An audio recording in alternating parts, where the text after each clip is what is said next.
think most of us start thinking of curb appeal right out here with just the simple cosmetic things like flower boxes and stuff. And look right now, there's not much here, but look at this. So curb appeal. Curb appeal's big.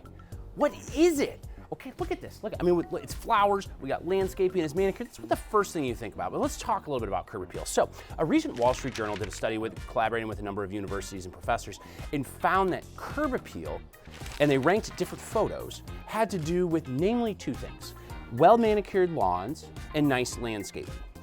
Homes that didn't do well on curb appeal included things like broken pavement and unmowed lawns. So it's as simple as mowing the lawn goes a long ways for curb appeal. But what is it? So in this study, they found that homes that had good curb appeal versus similar homes that did not got 7% higher on their price. 7%, that's a big number. And then homes in a down market that had good curb appeal versus ones that didn't got up to 14% premium over their competitors. So that's a big jump. So when we talk about curb appeal, it's really important. So let's talk about the history of curb appeal. Curb appeal started sometime in about the 1970s. Think about that. That was long before the internet, before you could go on Zillow and Google Maps and search the exterior look of homes. We would just hop in a car and we'd go drive by and we'd judge a house based on how the exterior looked. And we called that curb appeal. Homes with good curb appeal were more appealing, so buyers were interested in it. But curb appeal really took off in the early 2000s when reality TV came in and we started doing flipping shows and this and that people really started honing in and focusing on how can I make my home look better? And that's where curb appeal really started to take off. So that's the overview of curb appeal. Let's talk about some tips of what you can do to get better curb appeal. So 4 simple ideas can start right here on the porch.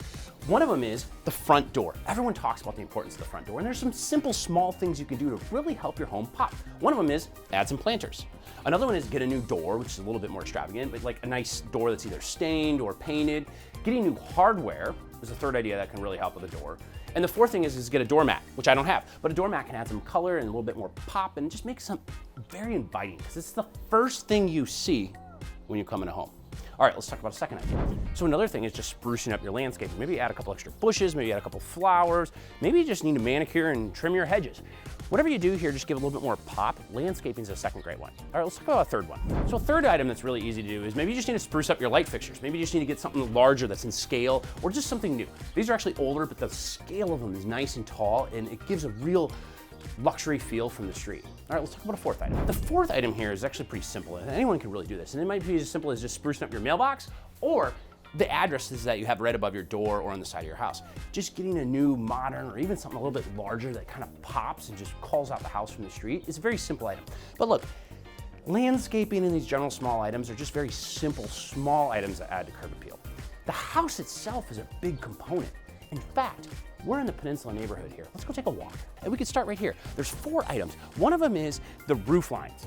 Look at the roof lines here. This is not hip roofs, hip roofs were made to do cheaper, cost-effective construction. We see them a lot in cookie cutter neighborhoods. Here we have gable roof lines, and those extra tall height just adds so much architectural detail to the homes. But it's more than just that.